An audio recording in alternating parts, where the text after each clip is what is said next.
ये बहुत डेंजरस दौर चल रहा है और इस दौर की जिम्मेदार है इस देश की पब्लिक। अब इतनी जनसंख्या ये देश खिला नहीं सकता।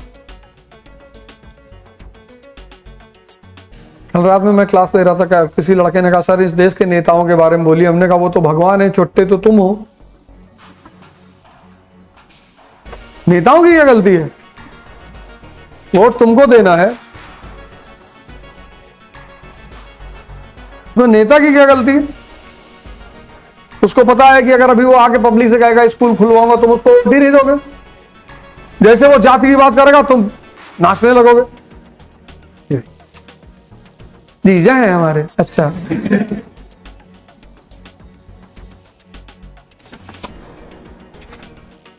तो अभी कोई पढ़ा लिखा आदमी आए बाहर, क्या बाहर कानपुर में पढ़े लिखे लोग नहीं है? एक से एक पढ़े लिखे लोग हैं।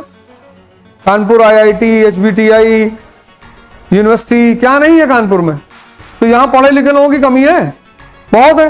लेकिन अगर वो इलेक्शन लड़ने आएंगे तुम उनके साथ खड़े ही नहीं होगे। कहोगे घर गए थे चाय ही नहीं पिलाया। तो ईमानदारी का पैसा कमा के रखा तुमको चाय पिलाने के लिए, और तुम सुबह सुबह 6 बजे बाइक लगा दो उसके घर पर कि तेल भरवा देते, तो जाजमऊ तक सुबह जाके प्रचार कर आते आपका, और तेल भरवा देगा तुम ससुराल चले जाओगे। नहीं, दिन भर गुटखा मांगोगे, 10 पैकेट 15 पैकेट।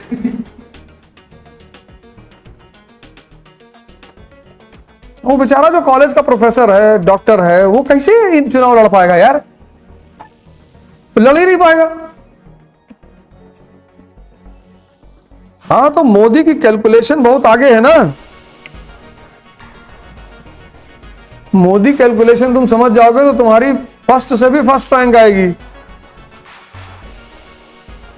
मतलब तुम्हारी रैंक के आगे फर्स्ट प्लस ऊपर फर्स्ट लिखा जाएगा। इतना स्कीम दिया होगा उस आदमी ने सबको। सलाम है, सलाम। तुम पैदा हुए और तुमको पैदा होते ही अगर कहीं आइसोलेशन में छोड़ दिया था, आज तुमको पता थोड़ी होता कि तुम हिंदू हो कि मुसलमान हो कि कानपुर से हो कि इंडिया के हो। लेकिन समाज ने तुम्हारे ऊपर टैग लगाया पैदा होते ही। पहला टैग परिवार का, शुक्ला। एक टैग ये लगा, फिर दूसरा टैग लगा हिंदू, फिर तीसरा टैग लगा कानपुरिया, फिर चौथा टैग लगा यूपी, फिर पांचवा टैग लगा देश। ऐसे न जाने कितने टैग लगाए बैठे हो। अब समाज क्या करता है? किसी एक टैग पे पत्थर मारता है, इसे खींच के मारा, तुम तन मना जाते हो कि कानपुर के लोगों को उल्टा सीधा बोल रहा है। मिलना तुम्हें कुछ नहीं है, लेकिन देखो कैसे आत्मा फड़क जाती है तुरंत। और इन सारे टैगों से बाहर निकलना वो हर आदमी की बस की बात नहीं है। तो बहुत बिरला आदमी। तो तुम देखो, तुम्हारे सामने अगर कोई पाकिस्तानी पड़ जाए तो तुम अनायास टेंशन में आ जाओगे बिना मतलब।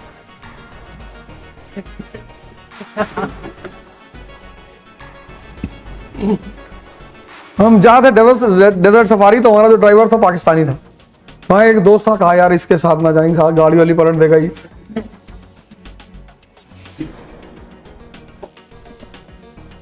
बड़ी मुश्किल से इंसान को गुलाम बनाया जाता है, बहुत मुश्किल से, बहुत मेहनत लगती है उसमें। फिर उसमें कोई एक आदमी आ जाता जगाने के लिए, उठो तुम मनुष्य हो। तुरंत सरकार को लगता है कि अबे उठाओ उठाओ उठाओ उसको, उठाओ, चार्ज लगाओ उसके ऊपर, लगाओ, ठोको। सरकार कहती कि समझ गया हो ना, ऐश करो। रात समझ आओगे जी, जाओ हमारे साथ रहो, हिंदू राष्ट्र बनाएंगे। हाँ ऐसे बोलो, जी जी जी बनाएंगे। बांग्लादेश भी हमारा, श्रीलंका भी हमारा, मलेशिया भी हमारा। ये बहुत अच्छे आदमी हो तुम यार, इसको पद्म विभूषण दो, बढ़िया टीचर है ये।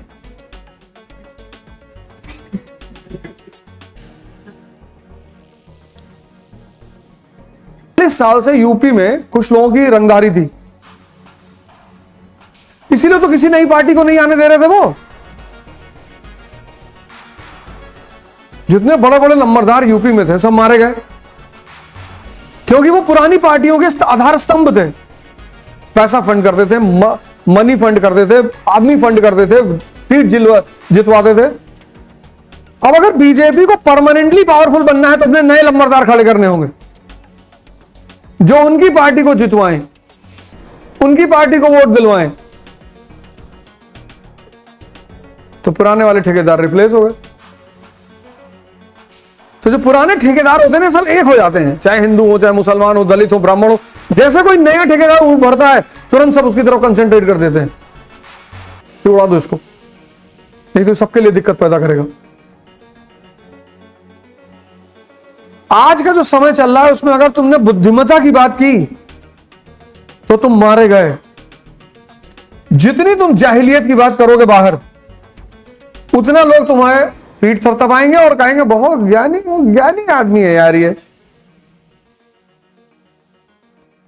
तुमने अगर बाहर जाके कह दिया कि औरंगजेब डेली जो है 10 लाख हिंदुओं को मार के खाना खाता था, लोग पढ़ा लिखा आदमी, देखो ऐसे होते हैं सब पढ़े लिखे लोग।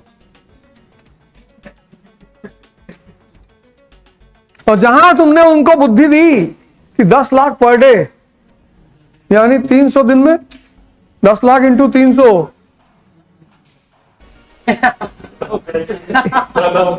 51 साल उसने शासन किया इस देश पे।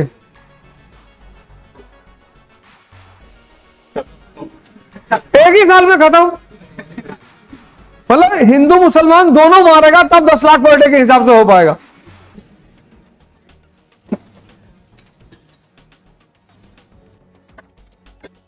बाहर जाकर इस वक्त ये दौर वो नहीं है, ये रामचंद्र जी का दौर नहीं है, ये कृष्ण का दौर है। यहां जैसे ही द्रोणाचार्य हथियार रखेंगे वैसे ही मार को उड़ा देना है। तो किताब में लिखना कुछ और है।